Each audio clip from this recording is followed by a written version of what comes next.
من الشیطان الرجیم بسم اللہ الرحمن الرحیم فانطلقا حتى اذا ركبا في السفينة خرقها قال اخرقتها لتغرق اهلها لقد جئت شيئا امرا قال الم اقل انك لن تستطيع معي صبرا قال لا تؤاخذني بما نسيت ولا ترهقني من امري عسرا فانطلقا حتى اذا لقيا غلاما فقتله قال اقتلت نفسا زكية بغير نفس لقد جئت شيئا نكرا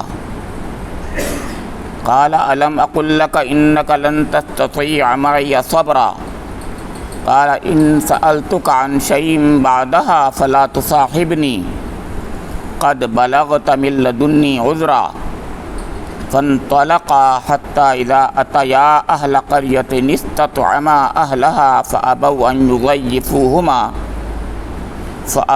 يضيفوهما فوجدا فيها جدارا يريد أن ينقض فأقامه قال لو شئت لاتخذت عليه أجرا قال هذا فراق بيني وبينك سأنبئك بتأويل ما لم تستطع عليه صبرا أما السفينة فكانت لمساكين يعملون في البحر فأردت أن أعيبها وكان وراءهم ملك يأخذ كل سفينة غصبا وأما الغلام فكان أبواه مؤمنين فخشينا أن يرهقهما طغيانا وكفرا فأردنا أن يبدلهما ربهما خيرا منه زكاة وأقرب رحما وأما الجدار فكان لغلامين يتيمين في المدينة وكان تحته كنز لهما وكان أبوهما صالحا فأراد ربك أن يبلغا أشدهما ويستخرجا كنزهما رحمة من ربك وما فعلته عن أمري ذلك تأويل ما لم تستطع عليه صبرا صدق اللہ مولانا العظیم وصدق رسولہ النبی الامین الکریم ونحن على ذلك من الشاہدین والشاکرین۔ یہ سورہ الکہف کے 10ویں رکوع کی ساری آیات ہیں جو کہ 71 تا 82 یعنی 13 آیات ہیں آپ کے سامنے جو تلاوت کی گئی ہیں۔ ان آیات کا ترجمہ ایسے کیا گیا ہے، اب وہ دونوں روانہ ہوئے یہاں تک کہ وہ ایک کشتی میں سوار ہو گئے، تو اس شخص نے کشتی میں شگاف ڈال دیا۔ موسیٰ نے کہا آپ نے اس میں شگاف ڈال دیا تاکہ سب کشتی والوں کو ڈبو دیں؟ یہ تو آپ نے ایک سخت حرکت کر ڈالی۔ اس نے کہا میں نے تم سے کہا نہ تھا کہ تم میرے ساتھ صبر نہیں کر سکتے؟ موسیٰ نے کہا بھول چوک پر مجھے نہ پکڑیے، میرے معاملے میں آپ ذرا سختی سے کام نہ لیں۔ پھر وہ دونوں چلے یہاں تک کہ ان کو ایک لڑکا ملا اور اس شخص نے اسے قتل کر دیا۔ موسیٰ نے کہا آپ نے ایک بے گناہ کی جان لے لی حالانکہ اس نے کسی کا خون نہ کیا تھا، یہ کام تو آپ نے بہت ہی برا کیا۔ اس نے کہا میں نے تم سے کہا نہ تھا کہ تم میرے ساتھ صبر نہیں کر سکتے؟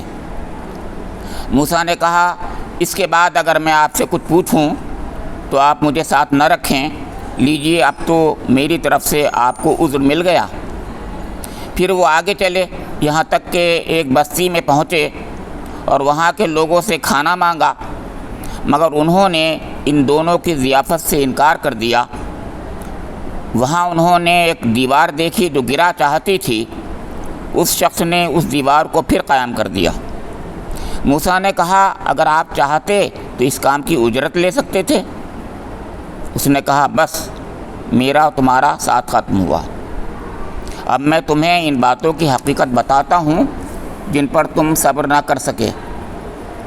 اس کشتی کا معاملہ یہ ہے کہ وہ چند غریب آدمیوں کی تھی جو دریا میں محنت مزدوری کرتے تھے۔ میں نے چاہا کہ اسے عیبدار کر دوں کیونکہ اسے آگے ایک ایسے بادشاہ کا علاقہ تھا جو ہر کشتی کو زبردستی چھین لیتا تھا۔ رہا وہ لڑکا تو اس کے والدین مومن تھے۔ ہمیں اندیشہ ہوا کہ یہ لڑکا اپنی سرکشی و کفر سے ان کو تنگ کرے گا، اس لیے ہم نے چاہا کہ ان کا رب اس کے بدلے ان کو ایسی اولاد دے جو اخلاق میں بھی اس سے بہتر ہو اور جس سے صلہ رحمی بھی زیادہ متوقع ہو۔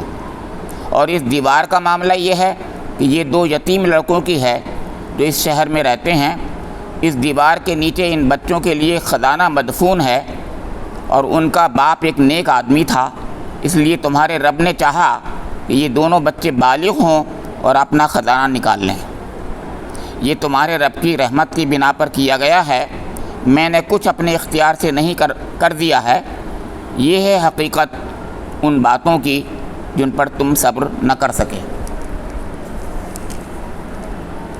گزشتہ درس میں حضرت موسیٰ اور حضرت خضر کا قصہ شروع ہوا تھا اور اس کا دوسرا حصہ آج پڑھا گیا ہے۔ پہلے 11 آیات اور اب 13 آیات،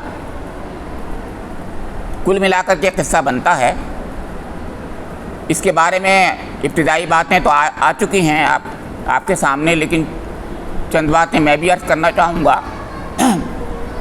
پہلی بات تو یہ ہے، 2 بات نہیں آئی ہے۔ پہلی بات تو یہ ہے کہ آخر یہ واقعہ اللہ تعالیٰ نے اس قرآن میں اور اس سورے میں ذکر کیوں کیا ہے؟ آپ بھی جانتے ہیں اس بات کو تو کہ اللہ تعالیٰ کا کلام جو ہے بامعنی اور بامقصد ہے، اس میں عظیم مصلحتیں ہیں، عظیم حکمتیں ہیں، اور اس میں تمام انسانوں کے لیے رہنمائی کے سامان ہیں۔ تو اس میں رہنمائی ہوگی، کوئی ایک بات تو پتہ چلی، یہ تو ہم سب جانتے ہیں، امپلائڈ ہے یہ تو، وہ رہنمائی ہوگی۔ لیکن رہنمائی کے اور پہلو بھی اس کے اندر سامنے آتے ہیں۔ اس میں موسیٰ علیہ السلام جو ہیں وہ پہلے سفر شروع کرتے ہیں اور ایک مچھلی لے کر چلتے ہیں، بھنی ہوئی مچھلی، اور آپ جانتے ہیں کہ مچھلی جو ہے وہ ایک دم اچانک ایک جگہ پر جو ہے جہاں پر وہ ٹھہرے ہیں پانی میں سرنگ لگا کر کے اندر چلی جاتی ہے، مردہ مچھلی ہے۔ پھر وہ جب بعد میں پوچھتے ہیں اپنے شاگرد سے، حضرت موسیٰ علیہ السلام جن کے ساتھ چل رہے تھے، کہ بھائی بہت ہم تھک گئے ہیں اور ناشتہ لاؤ ہمارا، تو انہوں نے دیکھا تو تھا لیکن اس کی ہمت نہیں پڑی کہ موسیٰ علیہ السلام کو ایک قصہ بتا دے، اور وہ یہ کہتا ہے شیطان نے مجھے بھلا بھی دیا۔ بہرحال حضرت موسیٰ علیہ السلام کو جب پتہ چلا تو انہوں نے کہا ہاں ارے بھائی وہی تو جگہ تھی۔ اس کا مطلب اللہ رب کریم نے رہنمائی فرمائی تھی کہ اس طریقے سے تم سفر کرو اور یہ مچھلی ایسے لے کے جاؤ، اور مچھلی جہاں پر اس طریقے سے نکل جائے گی، چلی جائے گی، وہی مجمع البحرین کی وہ جگہ ہوگی جہاں تمہیں ایک شخص ملے گا، اور وہ شخص جو ہے 3 خوبیوں کا مالک ہے، اور اس کا ذکر قرآن کرتا ہے۔ فَوَجَدَا عَبْدًا مِّنْ عِبَادِنَا آتَيْنَاهُ رَحْمَةً مِّنْ عِنْدِنَا وَعَلَّمْنَاهُ مِن لَّدُنَّا عِلْمًا۔ 3 اس کی خصوصیات بتائی ہیں اللہ تعالیٰ نے۔ فَوَجَدَا پایا انہوں نے، دونوں نے، عَبْدًا مِّنْ عِبَادِنَا، یعنی موسیٰ علیہ السلام اور یوشع بن نون نے ایک بندے کو پایا، ہمارے بندوں میں سے ایک بندے کو۔ اللہ تعالیٰ جب ہمارے بندوں میں سے یہ نکرہ میں جو کہتا ہے، بہت خوبیوں کی طرف اشارے ہوتے ہیں اس کے اندر۔ عَبْدًا مِّنْ عِبَادِنَا، ہمارے بندوں میں سے ایک بندہ تھا، وہ تو بہت عظیم بندہ ہوگا۔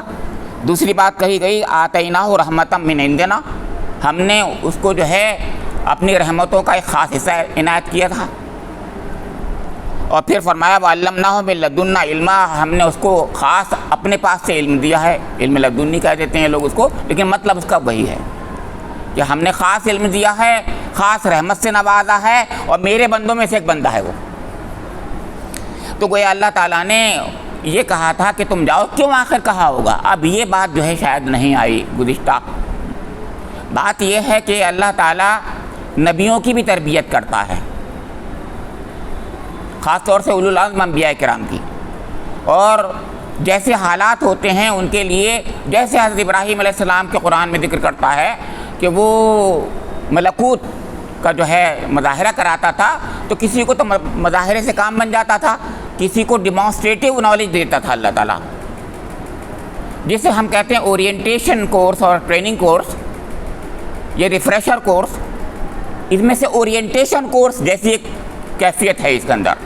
حضرت موسیٰ علیہ السلام کے لیے ایک اورینٹیشن کورس کی ضرورت تھی کسی موقع پر جب حالات ایسے تھے، بہت سخت حالات تھے، فرعون بہت ظلم کر رہا تھا، مصر میں تھے، وہ دعوت کا زمانہ تھا، ابھی وہ سختیوں پر سختیاں کر رہا تھا، اور یہ لگ رہا تھا کہ کیا تکلیفوں کے پیچھے کوئی خیر ہے کہ نہیں ہے، کوئی نصرتیں ہیں کہ نہیں ہیں، مایوسی کی سی حالت پیدا ہو رہی تھی حضرت موسیٰ علیہ السلام اور آپ کے جانثار ساتھیوں کے قلوب میں۔ ویسے بھی تھوڑے دلے تھے بنی اسرائیل کے لوگ، تو آپ کو پتہ ہی ہے، لیکن کوئی بھی انسان ہو ایسے حالات میں گھبرا جاتا ہے۔ ایسے وقت میں اللہ تعالیٰ نے ان کے لیے ایک خاص انتظام فرمایا کہ تم یہاں پہ جاؤ اور تم سیکھو کچھ، ہمارے نظام کو سیکھو، یعنی ہمارے خیر کے ایک نظام ہے، نظام خیر ہے، وہ نظام مشیت کے تحت چل رہا ہے، وہ شریعت سے بالکل الگ ہوتا ہے، متوازی ہے بالکل، وہ پیرلل ہے ایک نظام، بظاہر اس کا خلاف ہے، کنٹرڈکٹری ہے، لیکن اس کے پیچھے خیر کلی ہے، یعنی یوں کہ یہ غیب کے پردوں کے پیچھے خیر ہے ایک، اس غیب کے پردوں کو ہم تمہارے لیے کھولیں گے، اور اس غیب کے پردوں کو اس طریقے سے کھولیں گے کہ کچھ لوگوں کو تو صرف اللہ تعالیٰ مکاشفہ کراتا ہے، لیکن تمہیں ڈیمانسٹریٹیو نالج کے تھرو بتائیں گے، کیوں اس میں بہت زور ہوتا ہے۔ اسی لیے دنیا کے اندر جو نالج کے طریقے ہیں ان میں ڈیمانسٹریٹیو نالج سب سے زیادہ بہتر نالج ہوتی ہے، اسی لیے سائنس ہماری معاف کیجیے وہ زیادہ ہمارے ذہن میں آتی ہے، کیونکہ ڈیمانسٹریشن اس میں ہوتا ہے، ہم اس کو اپنے معاملوں میں، اپنے لیبورٹریز میں دیکھتے ہیں، خود اپنی آنکھوں سے خود کرتے ہیں، جب کرتے ہیں اور دیکھتے ہیں تو ہمیں یقین ہو جاتا ہے۔ تو ایک سائنس کے طالب علم کو جتنا کنوکشن ہوتا ہے اپنے علم پر، اتنا اور لوگوں کو کنوکشن نہیں ہو پاتا، کیونکہ وہ بہرحال پیچھے سے دیکھتا ہوتا ہے، لیکن ایک سائنس کا اسٹوڈنٹ جو ہے بالکل سامنے دیکھتا ہوتا ہے، اچھا ارے اس نے یہ چیز ڈالی تو یہ ایسا ہو گیا، یہ کیا ہوا۔ تو ایسے ہی دیکھنا مقصد تھا ڈیمانسٹریٹیو نالج۔ تو اللہ تعالیٰ نے یہ چاہا تھا کہ اے موسیٰ علیہ السلام تم جاؤ ذرا اور اس ڈیمانسٹریٹیو نالج میں، اس اورینٹیشن کورس سے گزرو ذرا۔ یہ سمپل سی بات تھی، یہ علم کی باتیں نہیں تھیں، سمپل سی بات تھی کہ اللہ تعالیٰ کا ایک نظام ہے، جیسے ہم لوگوں کا ایک اورینٹیشن کورس ہوتا ہے، ایسے ہی اورینٹیشن کورس کا طریقہ تھا۔ اس میں کون بڑا کون چھوٹا ہوتا ہے یہ بھی کوئی بات نہیں تھی، کوئی چھوٹا و بڑا نہیں ہوتا اس کے اندر، جو بھی فیلڈ کا ماہر ہوتا ہے اس کو بلایا جاتا ہے اور وہ آ کر کے کلاس لیتا ہے اور ڈیمانسٹریشن دیتا ہوتا ہے۔ اور ظاہر ہے بہت سے لوگ الگ الگ آتے ہیں، یہاں تو ہمارے یہاں IAS آفیسر بھی آتے ہیں ہمارے یہاں، آپ کو پتہ ہے، ہر ایک اپنے فیلڈ کے بڑے بڑے لوگ آتے ہیں۔ تو وہ وہاں پر اللہ تعالیٰ نے ان کو اس کی نشانیاں بتائی تھیں، یہ جب بھی بات ہو جائے گی چھوڑیے، کہ وہ مجمع البحرین پہ ملے گا اور فلاں فلاں، اس کا حال مارک بتا دیے تھے، اور بہت اس میں خوبیاں تھیں۔ اب وہاں کے بعد میں انہوں نے یہ کہا کہ آپ کو اللہ تعالیٰ نے جو علم دیا ہے کہ آپ مجھے بھی اس میں سے کچھ علم دیں گے۔ اس کا مطلب اللہ تعالیٰ نے خود پہلے سے بتا دیا تھا کہ ان سے سیکھو، اسی لیے تو حضرت موسیٰ علیہ السلام نے کہا کہ مجھے جو آپ نے علمنی رشدہ، آپ کو جو خاص اللہ تعالیٰ نے علم دیا ہے وہ مجھے بھی کچھ دے دیجئے۔ تو انہوں نے کہا نہیں دیکھو تم سے صبر نہیں ہو پائے گا، یہ ہے وہ بات جو بہت بنیادی نوعیت کی ہے، تم سے صبر نہیں ہو پائے گا۔ یہ کیا بات تھی، اس پر بہت اہم، یعنی مطلب کہنے کا یہ ہے کہ انسان جو ہے جب تک اس کے سامنے غیب کے پردے نہیں اٹھتے تو وہ اس کا کوئی اور تعویل کرتا ہوتا ہے اور کسی اور طریقے سے سمجھتا ہے، اور جب حجامات کھل جاتے ہیں تو کچھ اور بات ہوتی ہے، غیب کے پردوں کے انکشافات جب ہوتے ہیں تب سمجھتا ہے وہ، ورنہ ادروائز سمجھ میں نہیں آتی بات۔ تو یہاں پر آدھے پردے کھلے ہیں اور آدھے پردے نہیں کھلے ہیں، یعنی وہ ڈیمانسٹریٹیو نالج میں سامنے تو چیز نظر آ رہی ہے کہ کشتی میں چھید کیا جا رہا ہے، وہ دیکھ رہے ہیں کشتی میں چھید ہو رہا ہے، وہ دیکھ رہے ہیں ایک لڑکے کو، ایک بیچارہ ایک نوخیز لڑکا ہے، اس کو قتل کر دیتے ہیں. وہ یہ تو دیکھ تو رہے ہیں لیکن اس کے پیچھے نظر نہیں آ رہا ابھی. یعنی آدھا پردہ کھل رہا ہے، آدھا نہیں کھل رہا ہے. وہ آدھا پردہ حضرت خضر کھولیں گے اور آدھا پردہ اللہ تعالیٰ کھول رہا ہے. یہ ہو رہا ہے اس طریقے سے. ان کی تعلیم ان کی تربیت کا حصہ ہے. یعنی اس میں ان کا بھی امتحان ہو رہا ہے، ابتلا ہو رہا ہے، اور ان کو ان کی میں کنوکشن پیدا کیا جا رہا ہے حضرت موسیٰ علیہ السلام کی زندگی میں. سمجھیں حقیقتوں کو. اب اس کے بعد جو ہے انہوں نے ایک شرط رکھ دی ہے کہ دیکھو جب تک میں بتاؤں نہیں تمہیں کچھ بولنا نہیں ہے. اس سے پہلے کہہ چکے تھے وہ، حالانکہ تم سے صبر نہیں ہو پائے گا. انہوں نے کہا نہیں انشاءاللہ میں صبر کروں گا، ستجدنی انشاءاللہ. انہوں نے کہا صابرن ولا عاصی لک امرا، اور میں آپ کی نافرمانی نہیں کروں گا کسی معاملے میں. لیکن غلطی کر کے دیکھو، نافرمانی بھی کر گئے اس جگہ پر وہ. خیر، تو بہرحال اس کے بعد جو ہے اب یہاں سے آج جو واقعہ شروع ہو رہا ہے وہ میں 3 مرحلے ہیں. 3 پہلی اسٹیج جو ہے، پہلا سفر کا حصہ ہے ان کا، یا پہلی یوں کہیے گا کہ ڈیمانسٹریشن کا پہلا حصہ جو ہے وہ یہ ہے کہ وہ کشتی میں بیٹھ جاتے ہیں حضرت موسیٰ علیہ السلام اور حضرت خضر. اور بیٹھتے ہیں تو کشتی اچھی خاصی چل رہی ہے، لیکن چپکے سے دیکھتے ہیں کسی جگہ پر موقع سے تو حضرت خضر جہاز میں کوئی ایسی اس کا شگاف ڈال دیتے ہیں، چپکے سے ایسا کر دیتے ہیں کہ اس سے ہلکے ہلکے پانی اس کے اندر رسنے لگتا ہے. اور موسیٰ علیہ السلام تو کیونکہ وہ سے سیکھنے ہی گئے تھے تو وہ باریک بینی سے دیکھ رہے ہیں. وہ تو کیوں نہیں دیکھتے؟ کیونکہ وہ تو مقصد ہی ان کا یہ تھا کہ آپ مجھے سکھائیے. تو ایک ایک بات دیکھ رہے تھے. کوئی اگر یہ موقع نہ ہوتا کوئی بھی نہیں دیکھتا، پتہ بھی نہیں چلتا. لیکن موسیٰ علیہ السلام تو شاگرد کی حیثیت سے دیکھ رہے ہیں، ہر بات بہت باریکی سے دیکھ رہے ہیں. تو انہوں نے ایک دم دیکھ لیا اور یہ کہا ارے یہ کیا کرا آپ نے. اب دیکھیے یہاں پر ان سے صبر نہیں ہوگا، اور یہی بات وہ کہہ چکے تھے کہ تم سے صبر نہیں ہوگا، لیکن ان سے وعدہ لے لیا تھا. تو انہوں نے کہا دیکھو میں نے کہا نہیں تھا تم صبر نہیں ہوگا. اب انہوں نے کہا بھول چوک بھائی معاف کر دیجئے. یہ موسیٰ علیہ السلام بولے. اب یہاں پر یہی ہے، میں یہاں سے شروع کر رہا ہوں. فرمایا کہ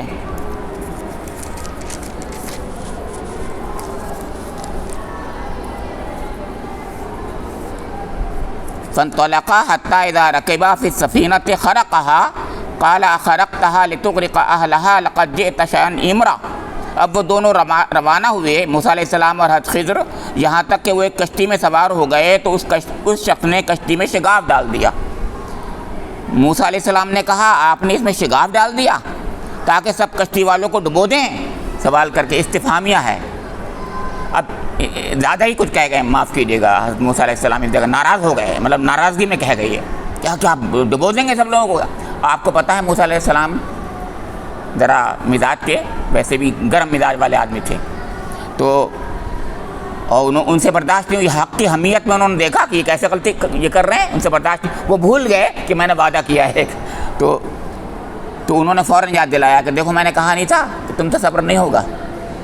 تو قال الم اقل انک لن تستطیع معی صبرا. انہوں نے کہا کہ دیکھو میں نے تم سے کہا نہیں تھا کہ تم میرے ساتھ صبر نہیں کر سکتے. تب انہوں نے کہا قال لا تؤاخذنی بما نسیت ولا ترهقنی من امری عسرا.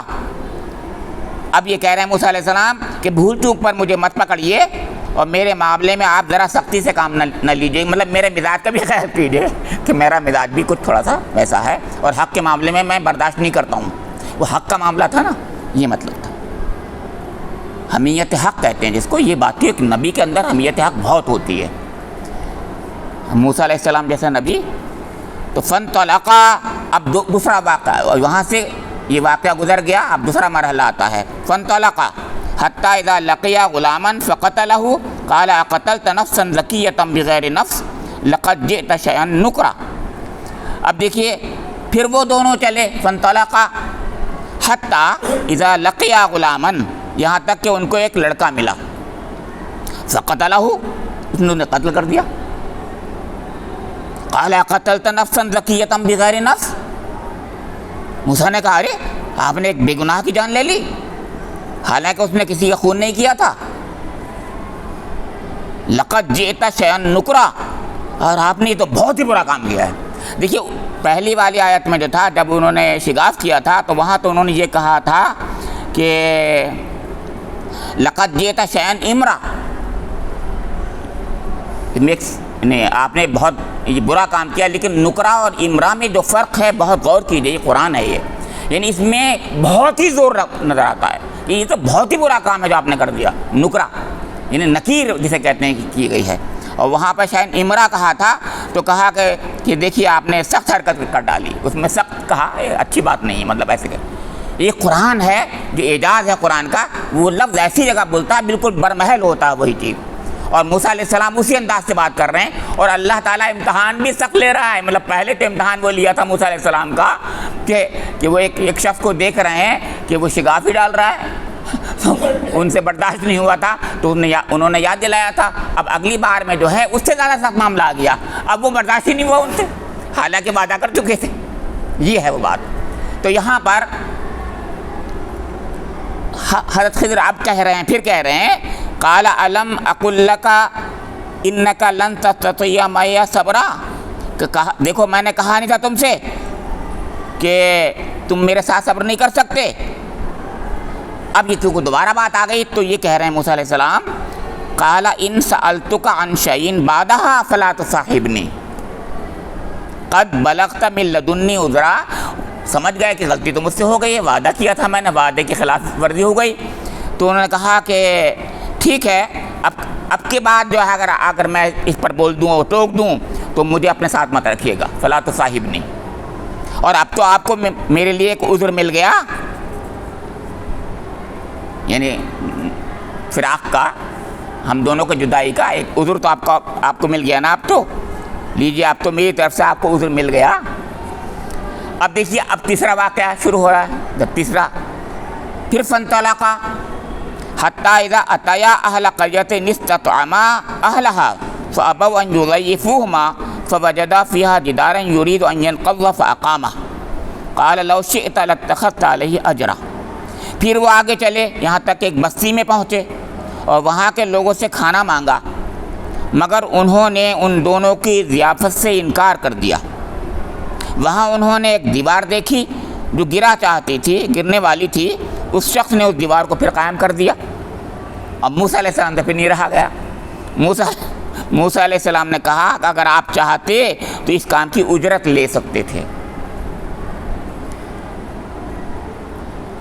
قال لو شئت لاتخذت علیہ اجرا، اب اس پر حضرت خضر کہہ رہے ہیں قال ھذا فراق بینی و بینک سأنبئک بتأویل ما لم تستطع علیہ صبرا، یہ ہمارے اور تمہارے درمیان میں جدائی کی گھڑی ہے، اب بس ختم، سمجھ لو میرا تمہارا ساتھ ختم ہوا، اب میں تمہیں ان باتوں کی حقیقت بتاتا ہوں۔ اب دیکھیے یہاں پر ایک بات جو بہت ہی قرآن پاک جو ہے بہت اختصار سے بات کہتا ہے، ایسا لگ رہا ہے کہ بس یہ جا رہے تھے، گئے وہاں پر انہوں نے ان کو کھانا نہیں کھلایا، بات یہ نہیں تھی، لمبے سفر سے پہنچے ہیں یہ، دیکھیے اس سے پہلے 2 سفر ان کے موسیٰ علیہ السلام کے ساتھ ہو چکے ہیں، وہ صبح سے چل رہے ہوں گے، شام ہو چکی ہے، ایک واقعہ وہ کشتی والا تھا، وہاں سے اترے ہیں، اتر کر کے پھر وہ غلام والا قصہ ہے، وہاں سے اتر کر کے پھر یہ شام ہو گئی ہے، شام ہوتے ہوتے پہنچ چکے ہیں، ایک بستی کے قریب پہنچے ہیں، بھوک لگ رہی ہے کس کے،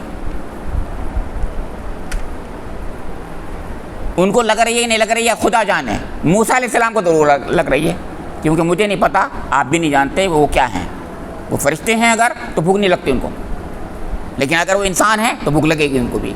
تو بہرحال میں نے کہا موسیٰ علیہ السلام کو بھوک ضرور لگ رہی ہے، اسی لیے ان کا معاملہ الگ ہے، ہوتا نہیں ہے انسان اپنے اس کے ساتھ جو لگے ہوئے ہیں آزار اس کے ساتھ رہتا ہے، ان آزار کے ساتھ انسان رہتا ہوتا ہے، مصیبتیں ہیں، پریشانیاں ہیں، تکلیفیں ہیں، جذبات ہیں، بہت خیالات ہیں، پورا ماحول ہوتا ہے، اس کے درمیان میں جیتا ہے تو اس کا ایک الگ انداز ہوتا ہے، ایک وہ ہے جس کو پتہ ہی نہیں ان چیزوں کا، اس کے ساتھ آزار نہیں ہے، تو وہ خضر علیہ السلام ہے، تو ان کا معاملہ یہ ہے، موسیٰ علیہ السلام تو بھوکے تھے، اب وہاں پر ان لوگوں نے اب ان کی خاطر حضرت خضر نے کھانا مانگا، تو جب کھانا مانگا انہوں نے منع کر دیا، بہت نالائق قوم تھی وہ، بہت نالائق لوگ تھے، نہ صرف یہ، اب اگلی بات مجھے محسوس ہوتی ہے، اللہ بہتر جانے، کہ وہ شام ہو چکی تھی اور رات کو ان کو رات گزارنا بھی وہیں تھی، کہیں تفسیروں میں ایسا آتا بھی ہے کہ رات انہوں نے گزاری اور انہوں نے مہمان نوازی بھی نہیں کی اور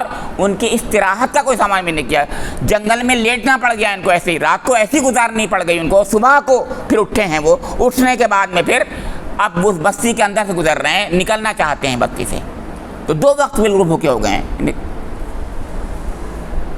ایک صبح سے ادھر سے جب سے وہ پہلا والا واقعہ ہوا ہے اس کے بعد سے اب اگلی صبح ہو چکی ہے، تو یہاں سے جب نکل رہے ہیں اس بستی میں سے گزر رہے ہیں تو وہاں ایک دیوار درسی ہلکے سی ٹیڑھی سی نظر آ رہی ہے، وہ خود اس کو صرف وہی دیکھ پا رہے ہیں ہلکے سے جو کہ خضر ہیں، تو انہوں نے اس کو فانقض فاقامہ اس کو سیدھا کر دیا۔ اب میں بتاتا ہوں اس پر لوگوں نے سمجھ لیا کہ انہوں نے اپنا کندھا کمر لگائی اور سیدھا کر لیا، نہ بالکل غلط، اتنی کمر لگا کے یہ میرا اپنا خیال ہے، میں نے اس پر میں نے لکھا ہے، مضمون لکھا ہے، تحقیق کی ہے، اس کو چھاپا ہے، پبلش کیا ہے، میں آپ کے سامنے نہیں بتا رہا ہوں، بہت سی باتیں ہیں اس کے اندر۔ ایسا لگتا ہے کیونکہ وہ کہہ رہے ہیں آپ اس کی اجرت لے لیتے، اجرت سیدھے سادہ کھڑا کرنے میں اجرت کوئی نہیں لیتا ہے، بھائی ایک دم سیدھا کھڑا کر دے اجرت کیوں لے گا، وہ تو ہے نا، اچانک کوئی کھڑا سیدھا کر دے کوئی چیز ٹیڑھی ہو تو کوئی نہیں کہے گا، موسیٰ علیہ السلام جیسا شخص کبھی نہیں کہے گا کہ آپ کی اجرت دیتے۔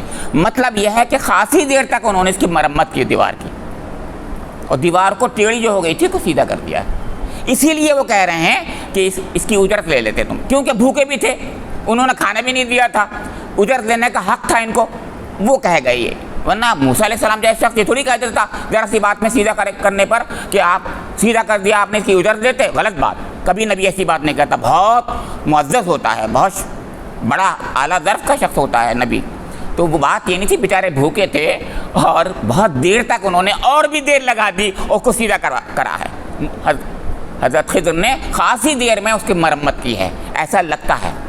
اس کے بعد وہ دیکھ رہے ہیں بیچارے موسیٰ علیہ السلام کہ کام کیے جا رہے ہیں اور اس کے بعد اجرت کی بات نہیں کر رہے ہیں، اور انہوں نے نالائقوں نے ان کو جو ہے کھانا تک نہیں کھلایا، اور رات میں بالکل مہمان نوازی بھی نہیں کی ہے، اور گاؤں کے باہر ہی بیچارے لیٹے رہے ہیں۔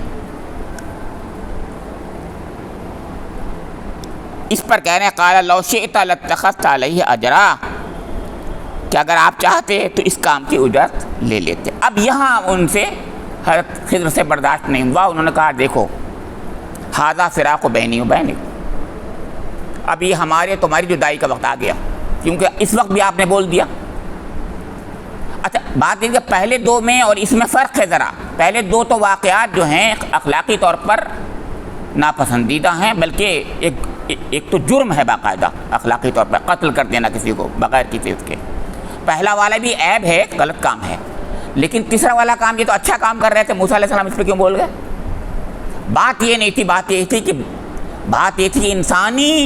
پوری انسانی جو تکلیفیں اور پریشانی ہوتی ہیں اس حالت میں انسان صبر نہیں کر پاتا، کرتا ہے مطلب بہت ہر زمانے میں کر سکتا ہے، لیکن کبھی کبھی حالات ایسے بن جاتے ہیں وہ نہیں کر پاتا۔ موسیٰ علیہ السلام اس حالت میں تھے اس وقت، یعنی بالکل بھوکے تھے، پریشان تھے، ان لوگوں نے بہت غلط رویہ اختیار کیا تھا اور ان کو دھتکار کے نکال دیا تھا، باہر کر دیا تھا، ان کو بستی کے باہر کر دیا تھا، کھانا بھی نہیں کھلایا تھا، اور انہوں نے اس کے ساتھ میں یہ احسان کیا، اور کم سے کم اجرت تو لے ہی لیتے۔ یہ ہے وہ بات جو کہنے کی ہے، ورنہ موسیٰ علیہ السلام جیسا شخص بیچارہ یہ کہتا ان سے کہ اجرت لے لیتے۔ اب انہوں نے یہ کہا حضرت خضر نے کہ دیکھو اب میں تمہیں بتاتا ہوں کہ کیا معاملات تھے جس پر آپ کو صبر نہیں ہو پایا۔ اس سے ایک بار بار جو صبر کا لفظ آ رہا ہے، اس کا مطلب اللہ تعالیٰ نے خاص طور سے صبر کے کتنے ابعاد ہوتے ہیں، کتنے ڈائمنشن ہوتے ہیں، صبر کیسے کیا جاتا ہے، کہاں کہاں صبر کیا جاتا ہے، ان کی ایک نقشہ گری کی ہے یہاں پر۔ صبر کو ہم یہ جانتے ہیں تکلیفوں میں صبر، جہاد میں صبر، مصیبتوں میں بیماریوں میں صبر، اتنے ہی 2-3 جگہ صبر آتا ہے، جیسے ہم کہتے ہیں الصابرین فی الباساء والضراء وحین الباس، 3 شکل قرآن خاص طور سے بتاتا ہے، سرا اور ضرا اور حین الباس، یعنی ایک ایسی حالات ہو جس میں کھانے پینے کی مصیبت آ جائے، ایسی حالت ہو جب تکلیف بیماریوں کی مصیبت آ جائے، ایسی حالت ہو جب جنگ ہو اور اس میں آدمی کرتا۔ یہ 4تھی شکل ہے، اس کی طرف توجہ نہیں جاتی لوگوں کی کہ صبر یہاں بھی ضرورت ہوتی ہے، تو یہاں وہ صبر کا اللہ تعالیٰ اس کی تربیت دے رہا ہے۔ اور یہ صبر اگر اس واقعے کی شکل میں نہ دیا جاتا تو ہم اور آپ بھی نہیں سمجھ سکتے تھے۔ یہ کہنا ہی چاہ رہا ہوں میں آپ سے، صبر کے اس پہلو کو میں اور آپ کبھی نہیں سمجھ سکتے تھے۔ یہ صبر کے اس پہلو کو اجاگر اس قرآن پاک کے اس قصے نے ہی کیا ہے۔ اگر یہ قصہ بیان نہ کیا جاتا تو صبر کے اس پہلو کو ہم سمجھتے ہی نہیں، کیونکہ جو باتیں ہم ایک تقریر کی شکل میں کہتے ہیں، سنتے تو ہیں ہم لوگ لیکن دل میں نہیں اترتی ہماری بات، جب تک کہ خود اپنے سے گزر نہ جائے، ہماری حالت اس سے نہ گزر جائے۔ جب ہماری حالت سے گزر جاتی ہے تب ہم سمجھتے ہیں ارے یہ بھی ہوتا ہے واقعہ، ایسا بھی ہوتا ہے۔ تو اب انہوں نے بتایا کہ دیکھو اب جس بات پر آپ صبر نہیں کر پائے اس میں پہلا قصہ یہ ہے کہ اما السفینۃ فکانت لمساکین یعملون فی البحر فاردت ان اعیبها وکان وراءہم ملک یاخذ کل سفینۃ غصبا، کہ جہاں تک اس سفینہ کا یعنی کشتی کا معاملہ ہے تو فکانت لمساکین یعملون فی البحر، کہ یہ چند غریب آدمیوں کی کشتی تھی جو دریا میں محنت مزدوری کیا کرتے تھے۔ فاردت ان اعیبها، تو میں نے یہ چاہا اسے عیبدار کر دوں، کیوں؟ وکان وراءہم ملک یاخذ کل سفینۃ غصبا، کیونکہ آگے ایک ایسے بادشاہ کا علاقہ تھا جو ہر کشتی کو زبردستی چھین لیتا تھا۔ اب آپ اس پہ بھی سوال کر سکتے ہیں کہ ان کو پتہ کیوں نہیں تھا یہ بات؟ وہ روزانہ جاتے ہوں گے؟ نہیں، بات یہ نہیں تھی۔ حضرت موسیٰ علیہ السلام خضر علیہ السلام میں خضر علیہ السلام نے اس جگہ کے لیے ان کو طے کر لیا تھا جس پہ وہ عام طور سے نہیں جاتے تھے، روزانہ نہیں جاتے تھے، ایک بات۔ دوسری بات یہ ہے کہ بادشاہ کا حکم تو اچانک آتا ہے، صاحب کسی دن میں آ جائے، تو ہو سکتا ہے اسی دن اس نے ایسا فیصلہ کیا ہو، پہلے نہ ہو۔ دوسرے یہ کہتے ہیں ہم لوگ ہمیں وہاں پہنچا دو، تو انہوں نے اس علاقے میں پہنچانے کے لیے ادھر گئے، ان کو پتہ نہیں تھا کہ آگے جا کے یہ وہاں بادشاہ جو ہے ہماری اگر کشتی ٹھیک ہوگی تو اس کو غصب کر لے گا۔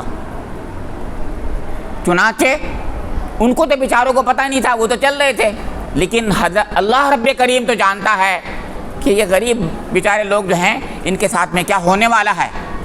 تو یہ جو ہیں قضاء و قدر کے کارکن ہیں۔ اب میں یہاں سے شروع کر رہا ہوں، کون ہے حضرت خضر؟ کیا ہیں؟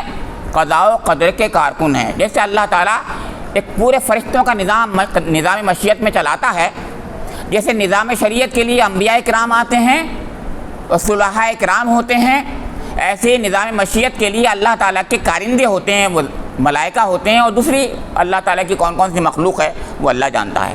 زیادہ تر ملائکہ ہیں۔ آپ جانتے ہیں، سیدھی سی بات بتا دوں آپ کو، حضرت میکائیل علیہ السلام جو ہیں یہ سارا رزق کا انتظام کرتے ہیں، بارش کا انتظام کرتے ہیں، لیکن اسرائیل علیہ السلام جو ہیں لوگوں کی جان قبض کرتے ہیں۔ جان قبض کرنا بھی ضروری ہے، اگر جان قبض نہ ہو تو میاں سنیے، دنیا میں جگہ نہیں رہنے کے لیے میرے اور آپ کے، یہ دنیا اس قابل نہیں ہوگی پھر کہ کھڑے بھی ہو جائیں ہم۔ پھر وہ تو اس وقت قیامت کے روز ایسا ہوگا، چٹیل میدان کر دے گا اللہ تعالیٰ، پہاڑ اور سمندر سب ختم کر دے گا، تب تو کھڑے ہو جائیں گے لوگ۔ لیکن حقیقت یہ ہے کہ اگر کوئی نہ مرے، اگر نہیں مرتا تو کیا ہوتا؟ کھڑے ہونے کی جگہ بھی نہ ہوتی۔ تو اللہ کی رحمت اس کے اندر بھی ہے، کہنا یہ تھا۔ خیر، تو میں عرض کر رہا تھا کہ وہ جو تھے وہ اس جگہ پر اللہ تعالیٰ کی رحمت اور خیر کا پہلو یہ تھا کہ وہ لوگ جو ہیں ان کی کشتی نہ چھن جائے، لہذا ایک چھوٹی تکلیف ان کو دے دی گئی، ایک چھوٹا سا عیب کروا دیا گیا، زیادہ عیب نہیں تھا، اس عیب کی مرمت ہو سکتی تھی اور انہوں نے مرمت کروا لی اور کشتی کو دوبارہ استعمال کرنے کے قابل ہو گئی وہ۔ لیکن کچھ پیسہ خرچ ہوا ان کا، کچھ تکلیف بھی ان کو ہوئی ہوگی، لیکن بہت بڑا فائدہ ہوا ان کو کہ ورنہ پوری کشتی چلی جاتی۔ یہ کون جانتا تھا؟ صرف اللہ۔ کس نے فیصلہ کیا؟ میرے رب نے کیا، آپ کے رب نے کیا، سب کے رب نے کیا کہ ان غریبوں کے ساتھ میں یہ ظلم نہ ہو جائے کہ کشتی ظالم بادشاہ چھین لے۔ اب یہ تو مجھے اور آپ کو نظر نہیں آتا، یہ تو موسیٰ علیہ السلام کو بھی نظر نہیں آ رہا تھا، یہ خضر علیہ السلام کو بتایا گیا تھا۔ وَعَلَّمْنَاهُ مِن لَّدُنَّا عِلْمًا، اللہ تعالیٰ نے خاص علم ان کو دیا ہے، اس کی روشنی میں دیکھ رہے تھے وہ کیسا ہوگا آگے۔ وحی الہی ایک خاص قسم کی وحی تھی جو ان کو پہنچ رہی تھی. ایک وحی نبوت وہ والی ہوتی ہے جو شریعت کے لیے بتاتی ہے, رہنمائی کرتی ہے. ایک مشیت کے کاموں کے لیے ایک وحی کرتا ہے اللہ تعالیٰ, ہر وقت ہمارے ساتھ بھی کرتا رہتا ہے. کبھی کبھی ایسا ہوتا ہے, بار بار ہم بھی کہتے ہیں اور آپ بھی کہتے ہیں کچھ لوگوں کے ساتھ میں, کہ اس نے جو ہے اپنا ریزرویشن کرایا کسی ٹرین میں, اور ریزرویشن پتہ چلا بعد میں آخر میں کہ وہ کینسل ہو گیا, اور بعد میں یہ پتہ چلا کہ وہ ٹرین ڈیریل ہو گئی. وہ تو کہہ رہا ہائے میرے ساتھ میں یہ میرا تو انٹرویو بھی تھا وہ نہیں ہوگا, لیکن بعد میں پتہ چلا کہ میاں چھوڑو انٹرویو, وہ ٹرین ہی جو ہے ڈیریل ہو گئی تھی. یہ ہے وہ چیز جو بتانے کی ہے یہاں پر. تو اللہ تعالیٰ کے سارے کام خیر پر مبنی ہوتے ہیں. وہ بہت رحیم ہے, بہت رحیم ہے اپنے بندوں پر, بہت ہی زیادہ. اس کے رحم و کرم کا تو ہم تصور نہیں کر سکتے. یعنی تکلیف, کچھ بظاہر تکلیف ہوتی ہے, تکلیف دیتا ہے وہ, اس لیے تکلیف دیتا ہے تاکہ ہمارے اندر ایک استقامت پیدا ہو, صبر ہو, استقامت ہو, کچھ ایک قسم کی جو ہے ہمارے اندر وہ قوت مدافعت, قوت پیدا ہو جائے کہ ہم کچھ چیزوں کو انسان کی اشرف المخلوقات کی حیثیت سے دیکھ تو سکیں.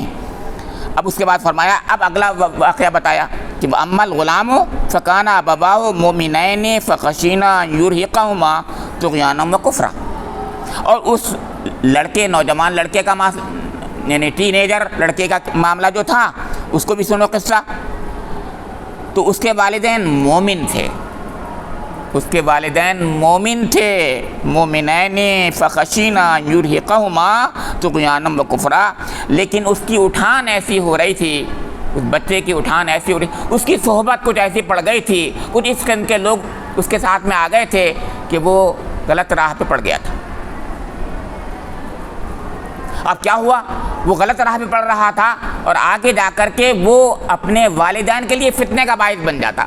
ظاہر محبت کرتے ہیں ماں باپ, کون نہیں کرتا ماں باپ, ہر ماں باپ محبت کرتا ہے. اور کبھی کبھی محبت میں فتنہ اتنا آگے بڑھ جاتا ہے کہ انسان جو ہے وہ بھول جاتا ہے کہ حق کیا ہے ناحق کیا ہے.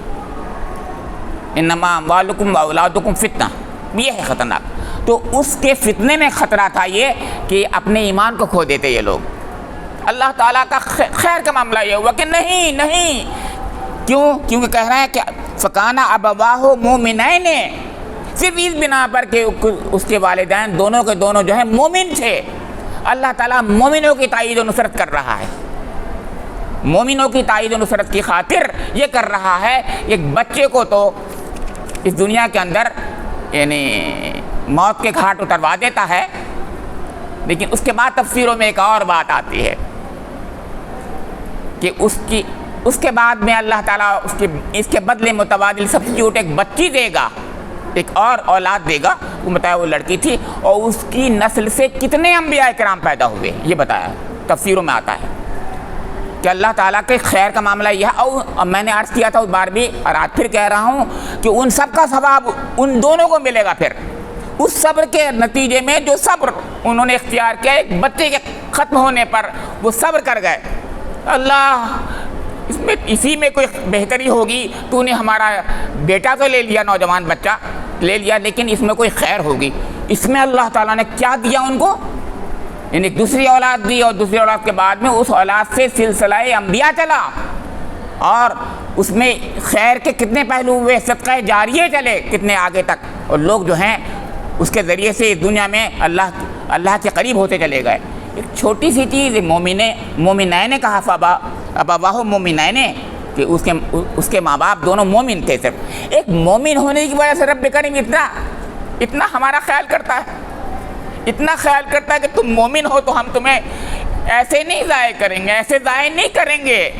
دنیا میں تکلیف اگر ہوگی بھی تو اس سے زیادہ بڑھ کر تمہارے لیے خیر کے راستے ہیں. یہ ہے وہ چیز جو یہاں بتائی جا رہی ہے. فخشینا ان یرہقہما طغیانا وکفرا, یہ بتایا کہ اس لیے ہمیں اندیشہ ہوا کہ یہ لڑکا اپنے سرکشی و کفر سے ان کو تنگ کرے گا, اس لیے ہم نے چاہا فاردنا ان یبدلہما ربہما خیرا منہ زکاۃ واقرب رحمہ. فرمایا کہ ان کا رب, اس لیے ہم نے چاہا کہ ان کا رب اس کے بدلے ان کو ایسی اولاد دے جو اخلاق میں بھی اس سے بہتر ہو، جس سے صلہ رحمی بھی زیادہ متوقع ہو۔ اب اس پر بات لمبی ہے، میں آگے نہیں بڑھ رہا ہوں کہ اس کا مطلب وہ کیوں کہہ رہے ہیں فردنا، وہ کیوں کہہ رہے ہیں فخشینا، وہ اکیلے ایک آدمی ہیں، کیوں پلورل کے صیغے میں بول رہے ہیں وہ حضرت خضر؟ صرف چھوٹی سی بات سمجھ لیجئے کہ وہ اکیلے نہیں ہیں، اس دنیا میں اللہ کا ایک نظام ہے، قضاء و قدر کے ارکان کارکنان ایک دو نہیں ہوتے، مطلب صرف ایک شخص کو اللہ تعالیٰ نے یہ کام نہیں دیا ہے، بلکہ اللہ تعالیٰ کے نظام میں، خیر کے نظام میں ایک دو نہیں بہت جماعتیں کام کر رہی ہیں۔ خیر کے نظام میں جماعتیں کام کر رہی ہیں، شر کے نظام میں ایک اکیلا ابلیس ہے، اور خیر کے نظام میں خضر و خضر و خضر و خضر کتنے ہوں گے اللہ جانتا ہے۔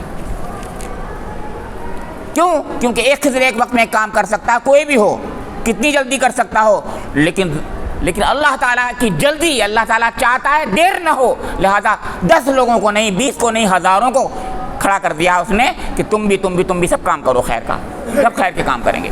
یہ ہے فخشینہ میں، اور یہ ہے آپ کا اس کے اندر فاردنا میں، ہم نے چاہا، ہمیں اندیشہ ہوا، یہ پلورل کے صیغے اس طرف لے جا رہے ہیں کہ مطلب یہ اللہ تعالیٰ کے قضاء و قدر کے بہت سے کارکن ہیں، بہت کام کر رہے ہیں، سب کر رہے ہیں، اور خیر کی طرف لے جا رہے ہیں سب۔ پھر فرمایا کہ وہ امل جدارو فکان لغلامین یتیمین فی المدینۃ وکان تحتہ کنز لہما وکان ابوہما صالحا۔ دونوں جگہ پر دو باتیں ہیں، دیکھیے پہلی جگہ پر بھی ابواہ کہا ہے وہاں پر کہ ان کے والدین جو تھے وہ مومن تھے، اور یہاں پر بھی یہ کہا ہے کان ابوہما صالحا۔ یہ صالح عمل جو ہے کتنا بڑا اللہ کے ہاں تائید و نصرت کا باعث بن جاتا ہے، یہ سوچیے آپ، ایک چھوٹا سا عمل ہمارا کتنی بڑی خیر و برکت کا باعث بن جاتا ہے، کتنے چاروں طرف سے ہمارے لیے حفاظت کے سامان کروا دیتا ہے، یہ بتایا جا رہا ہے اس کے اندر۔ وہاں پر بھی اسے وہاں پر تکلیف کی شکل میں کیا تھا، یعنی ایک بچے کو دنیا میں یعنی مار کر کے، موت کہیے، موت اللہ کیا تو موت کہیں گے، تو ایک اس کو موت مار کر کے، مروا کر کے، اور تب اس نے خیر کی تھی، لیکن یہاں پر اس نے کچھ بھی نہیں کیا، یہاں صرف یہ ہے وہ یتیم بچے ہیں، اور اس کے والدین جو ہیں ابوہما صالحا، ان کے والدین جو ہیں بہت صالح تھے۔ اللہ رب کریم چاہتا ہے کہ صالح لوگوں کی اولاد جو یتیم ہو گئی ہے ان کی حفاظت کرے۔ کیسے کرے؟ کہ وہاں پر ان کا خزانہ مدفون ہے، تو خزانہ کہیں ایسا نہ ہو کوئی اور لے جائے، لہذا دیوار جو گر رہی ہے اس کے لیے اللہ تعالیٰ الگ سے ایک حضرت خضر کو بھیجتا ہے، یہ کہنا چاہ رہا ہے، یہ مطلب ہے اس کا، اللہ تعالیٰ خضر کو بھیجتا ہے کہ اے خضر جاؤ، فلاں دیوار گرنے والی ہے۔ یہ تو موسیٰ علیہ السلام تو درمیان میں آ گئے، یہ تو ایک تربیت کا حصہ تھے، وہ تو کام ان کا ہے، وہ کر رہے ہیں اپنا، وہ ایسے خضر کام میں نے بتایا کام کر رہے ہیں، وہ خضر علیہ السلام کو حکم دیا جاتا ہے اے خضر جاؤ دیوار گرنے والی ہے، سیدھی کرو، کہیں ایسا نہ ہو اس سے پہلے کہ وہ دیوار گرے اور وہاں کے لوگ لوٹ مار کرنے والے وہ خزانے کو اسے حق سے محروم کر دیں، بچوں کو، یتیم ہیں بچے وہ۔ یہاں دو پارٹیز ہیں، ایک پارٹی یتیم بچوں کی ہے جو زندہ ہیں، ایک وہ لوگ ہیں جو والدین ہیں جو مر چکے ہیں لیکن وہ صالح ہیں، صالح والدین تھے اور بچے یتیم ہیں، ان دونوں کے لیے اللہ تعالیٰ دنیا میں یہ نصرت کا معاملہ کر رہا ہے۔ یہ ہو رہا ہے یہاں پر، آج بھی ہو رہا ہے، کل بھی ہو رہا تھا، ہر زمانے میں ہو رہا تھا۔ موسیٰ علیہ السلام کو دکھایا گیا کہ دیکھو اے موسیٰ، یہ دیکھو یہ ہو رہا ہے، میں یہ کر رہا ہوں آپ کے ساتھ، آج جو ہے یہ فرعون ظلم کر رہا ہے تو آج کر رہا ہے، کل کچھ اور ہوگا۔ کیا ہوگا کل؟ جو آپ کو نظر نہیں آ رہا ہے موسیٰ، ایک دن ہم تمہاری خاطر اس کو غرقاب کر دیں گے، یہ کہنا تھا، تمہاری خاطر ایک دن ہم اس کو غرقاب کر دیں گے، میں فوج کے لشکر کے اس کو غرقاب کریں گے۔ آج تمہیں نظر نہیں آ رہا؟ صبر کرو ذرا، آج صبر کر لوگے تو کل دیکھنا تمہارے لیے تائید و نصرت ایسی آئے گی، تمہاری آنکھوں کے سامنے نظر آئے گا۔ یہ کیا ہوا ہے؟ یہ سمندر جو ہے اس میں دو پھاڑ ہو گیا، خشکی ہو گئی اس کے اندر، اور اس کے بعد جو ہے اس میں راستہ نکل آیا اور پورا کا پورا فرعون کا لشکر اس میں غرقاب ہو گیا۔ یہ ہے وہ بات جو کہنے کی تھی یہ اس میں سبق دیا جاتا ہے۔ تو فرمایا ایک بات اور کہہ رہے ہیں وما فعلتہ عن امری، کہ میں نے جو کچھ بھی کام کیا خود اپنے خیال سے نہیں کیا ہے، اپنے اختیار سے نہیں کیا ہے، اس میں میرا کوئی اختیار نہیں ہے، بلکہ میرے رب نے جو مجھے حکم دیا ہے وہی کیا ہے۔ میں نے اس سے پتہ چلا کہ وہ کارندے ہیں، قضاء و قدر کے کارندے ہیں، اللہ حکم دیتا ہے، مگر ذرا اور بات آتی ہے کہ وہ اس قسم کے کارندے نہیں ہیں کہ جس میں اپنا ان کا عقل کا استعمال نہ ہو، وہ عقل کا استعمال کرتے ہیں۔ یہ قرآن بتا رہا ہے یہاں پر، وہ سوچتے بھی ہیں، وہ فیصلے کرتے ہیں، اس قسم کی مخلوق ہے یہ۔ یعنی اللہ کا ایک نظام تو وہ ہے، کتنے لیئرز ہوں گی خیر کی، میں یہ کہنا چاہ رہا ہوں۔ اللہ تعالیٰ کے نظام مشیت کی بہت لیئرز ہیں۔ ایک لیئر وہ ہے جس میں عقل نہیں لگاتی، یعنی فرشتوں کا نظام وہ والا ہے، وہ ان کو حکم دیا جاتا ہے ایسا کرو، وہ کرتے ہیں۔ ایک اور لیئر ہے اللہ تعالیٰ کی طرف سے تائید نصرت کے نظام کی، اس میں خضر علیہ السلام آتے ہیں، اس میں وہ اجتہاد کرتے ہیں۔ اسی لیے اس میں لفظ آ رہا ہے، دیکھیے وَأَمَّا الْغُلَامُ فَكَانَ أَبَوَاهُ مُؤْمِنِينَ فَخَشِينَا أَن يُرْهِقَهُمَا طُغْيَانًا وَكُفْرًا فَأَرَدْنَا أَن يُبْدِلَهُمَا رَبُّهُمَا۔ ہمیں اندیشہ ہوا، کس کو اندیشہ ہوا؟ یہ قضاء و قدر کے کارندوں میں سے خضر کو اندیشہ ہوا۔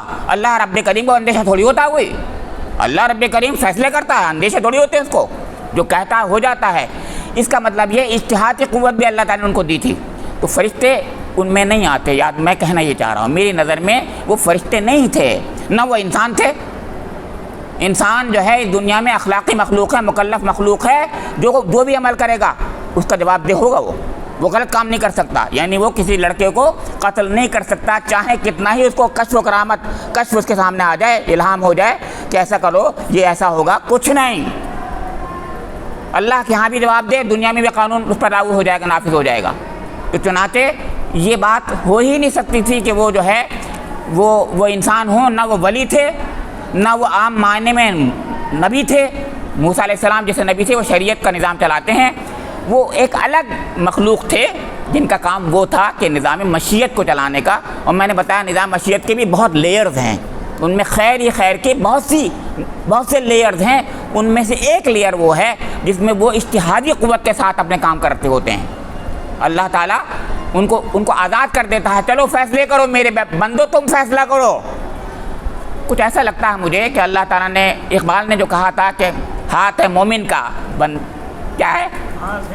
اللہ کا بند، یہ ہے وہ بات، بس اصلی چیز یہ ہے۔ مجھے ایسا لگتا ہے کہ یہ جو فیصلہ کرتے ہیں خضر، وہ بالکل وہ والا فیصلہ کرتے ہیں جو اللہ کی مرضی ہوتی ہے، بالکل وہی کرتے ہیں فیصلہ، بالکل وہی کرتے ہیں فیصلہ، جو کچھ کرتے ہیں وہ وہی ہے جو اللہ تعالیٰ کی اس میں رضا ہے۔